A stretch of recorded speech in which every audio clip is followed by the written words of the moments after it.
नमस्कार दोस्तों, हर हर महादेव, जय भोलेनाथ। यूट्यूब चैनल भक्ति सागर में आपका स्वागत है। दोस्तों, चैनल पे अगर आप मेरी आवाज़ को पहली बार सुन रहे हैं तो चैनल को सब्सक्राइब कर लीजिएगा, बेल आइकन के बटन पे भी क्लिक कर दीजिएगा ताकि आने वाली वीडियो की नोटिफिकेशन, पूजा पाठ से संबंधित जानकारी की वीडियो आप तक सबसे पहले समय पे पहुंचती रहेगी। वीडियो अच्छी लगती है तो लाइक जरूर से कर दीजिएगा और कमेंट सेक्शन में हर हर महादेव, जय भोलेनाथ, श्री शिवाय नमस्तुभ्यम या ओम नमो भगवते वासुदेवाय लिख भेजिएगा। तो दोस्तों, वीडियो को शुरू करते हैं और आज इस वीडियो में मैं बात करने जा रही हूँ जया एकादशी 2025 के उपाय के बारे में और साथ ही जया एकादशी की व्रत कथा को जानेंगे। सनातन धर्म में एकादशी की तिथि का खास महत्व माना जाता है। वर्ष भर में आने वाली 24 एकादशी तिथियों को भगवान विष्णु जी की आराधना के लिए, व्रत के लिए शुभ माना जाता है। माघ माह की एकादशी जया एकादशी कहलाती है, जिसमें श्री हरि और माता लक्ष्मी जी की पूजा की जाती है। साल 2025 में जया एकादशी का व्रत 8 जनवरी 2025 शनिवार को किया जाएगा। इस दिन भगवान विष्णु के माधव स्वरूप की विशेष पूजा की जाती है और धार्मिक मान्यताओं के अनुसार जया एकादशी का व्रत करने से व्यक्ति के सभी पाप नष्ट होते हैं और पूर्वजों को मोक्ष की प्राप्ति होती है। इस दिन कुछ खास उपाय करना बहुत ही शुभ माना जाता है। इस दिन तुलसी जी का पौधा आप अपने घर में ला के घर के पूर्व या उत्तर पूर्व दिशा में जरूर से लगाइए। अगर आप जो है कर्ज जैसी समस्या से जूझ रहे हैं तो आप जया एकादशी के दिन पीपल के पेड़ पे जो है चीनी मिला हुआ जो है जल जरूर से अर्पित करिए। तांबे के लोटे में जल और चीनी मिलाकर पीपल वृक्ष पे अर्पित करिए। ऐसा करने से कर्ज जैसी समस्या से मुक्ति मिल सकती है। परिवार में सुख और शांति बनाए रखने के लिए आप इस दिन तुलसी जी के समक्ष एक शुद्ध घी का दीपक संध्या समय में जरूर से प्रज्वलित करिए। तो दोस्तों, चलिए अब जया एकादशी की व्रत कथा क्या है इसको सुन लेते हैं।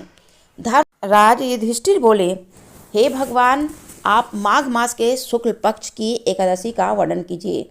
इसका क्या नाम है? व्रत की विधि, कौन से देवता का पूजन किया जाता है? श्री कृष्ण कहने लगे, हे राजन, इस एकादशी का नाम जया एकादशी है और इसका व्रत करने से मनुष्य सभी पापों से छूट कर मोक्ष की प्राप्ति करता है और इस व्रत के प्रभाव से भूत पिशाच आदि योनियों से मुक्त हो जाता है। इस व्रत को विधि पूर्वक करना चाहिए। अब मैं तुमसे पद्म पुराण में वर्णित इसकी महिमा की एक कथा सुनाता हूँ। देवराज इंद्र स्वर्ग में राज करते थे और अन्य सब देवगण सुखपूर्वक स्वर्ग में रहते थे। एक समय इंद्र अपनी इच्छा अनुसार नंदवन में अप्सराओं के साथ विहार कर रहे थे और गंधर्व गान कर रहे थे। उन गंधर्वों में प्रसिद्ध पुष्पदंत तथा उसकी कन्या पुष्पवती और चित्रसेन तथा स्त्री मालिनी भी उपस्थित थे। साथ ही मालिनी का पुत्र पुष्पवान और उसका पुत्र माल्यवान भी उपस्थित थे। पुष्पवती गंधर्व कन्या माल्यवान को देखकर मोहित हो गई और माल्यवान पर काम वाण चलाने लगी। उसने अपने स्वरूप, लावण्य और हाव भाव से माल्यवान को वश में कर लिया। हे राजन, वह पुष्पवती अत्यंत सुंदर थी। अब वे इंद्र को प्रसन्न करने के लिए गान करने लगी, परंतु परस्पर मोहित हो जाने के कारण उनका चित्र भ्रमित हो गया।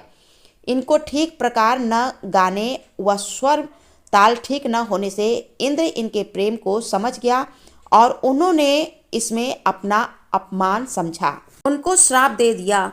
इंद्र ने कहा, हे मूर्खों, तुमने मेरी आज्ञा का उल्लंघन किया है, इसलिए तुम्हारा धिक्कार है। अब तुम दोनों स्त्री पुरुष के रूप में मृत्युलोक में जाकर पिशाच रूप धारण करो और अपने कर्म का फल भोगो। इंद्र का ऐसा वचन सुनकर वे अत्यंत दुखी हुए और हिमालय पर्वत पर दुखपूर्वक अपना जीवन व्यतीत करने लगे। उन्हें गंध, रस तथा स्पर्श आदि का कुछ भी ज्ञान नहीं था। वहाँ उनको महान दुख मिला था। उन्हें एक क्षण भी निद्रा नहीं आती थी। वो जगह अत्यंत शीत था, इससे उनके रोंगटे खड़े रहते थे और मारे शीत के दांत बजते रहते थे। एक दिन पिशाच में अपनी स्त्री से कहा कि पिछले जन्म में हमने कौन से ऐसे पाप किए थे जिससे हमको यह दुखदाई पिशाच योनि प्राप्त हुई है। इस पिशाच योनि से तो नरक के दुख ही सहना उत्तम है। अतः हमें अब किसी भी प्रकार का पाप नहीं करना चाहिए। इसका विचार कर वे अपने दिन व्यतीत कर रहे थे। दैव योग से तभी माघ मास में शुक्ल पक्ष की जया एकादशी आई और उस दिन उन्होंने कुछ भी भोजन नहीं किया और न ही कोई पाप कर्म किया, केवल फल फूल खाकर ही दिन व्यतीत किया और सायंकाल के समय महान दुख से पीपल वृक्ष के नीचे बैठ गए।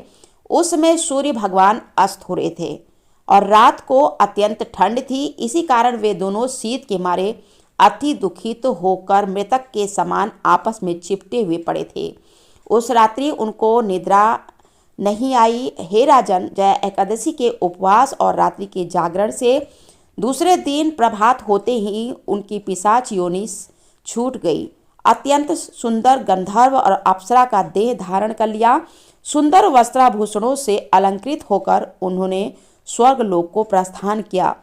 उस समय अप्सराएं देवता उनकी स्मृति करने लगे और पुष्प वर्षा करने लगे। स्वर्गलोक में जाकर इन दोनों ने देवराज इंद्र को प्रणाम किया। इंद्र इनको पहले रूप में देखकर अत्यंत ही आश्चर्यचकित हुए और पूछने लगे कि तुमने अपनी पिशाच योनि से किस तरह से छुटकारा पाया है, सब बतलाओ। माल्यवान बोले कि हे देवेंद्र, भगवान विष्णु और जया एकादशी के व्रत से बुरी योनि छूट जाती है। जिस मनुष्य ने इस एकादशी का व्रत किया है उसने मानो सब यज्ञ जप तप दान आदि कर लिया है।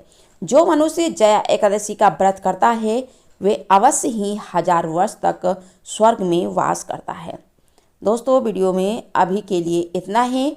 मिलते हैं अगले वीडियो में कुछ नया विषय नई जानकारी के साथ। तब तक के लिए धन्यवाद।